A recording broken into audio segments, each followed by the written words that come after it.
بسم اللہ الرحمن الرحیم۔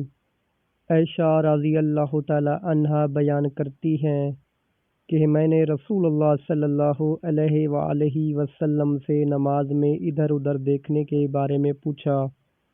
آپ صلی اللہ علیہ وآلہ وسلم نے فرمایا کہ یہ تو ڈاکہ ہے جو شیطان بندے کی نماز پر ڈالتا ہے۔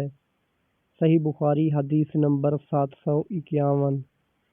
ابن عباس رضی اللہ تعالی عنہ سے روایت ہے کہ نبی کریم صلی اللہ علیہ وآلہ وسلم کو جن نمازوں میں بلند آواز سے قرآن مجید پڑھنے کا حکم ہوا تھا، آپ صلی اللہ علیہ وآلہ وسلم نے ان میں بلند آواز سے پڑھا، اور جن میں آہستہ سے پڑھنے کا حکم ہوا تھا ان میں آپ صلی اللہ علیہ وآلہ وسلم نے آہستہ سے پڑھا، اور تیرا رب بھولنے والا نہیں، اور رسول اللہ صلی اللہ علیہ وآلہ وسلم کی زندگی تمہارے لیے بہترین نمونہ ہے۔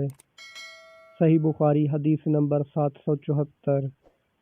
برا بن عازب رضی اللہ تعالی عنہ سے روایت ہے کہ نبی کریم صلی اللہ علیہ وآلہ وسلم کے رکوع، سجدہ، رکوع سے سر اٹھاتے وقت اور دونوں سجدوں کے درمیان کا بیٹھنا تقریباً برابر ہوتا تھا۔ صحیح بخاری حدیث نمبر 801۔ اللہ تعالی ہمیں ان پیاری حدیث مبارکہ پر عمل کرنے کی توفیق عطا فرمائے، آمین۔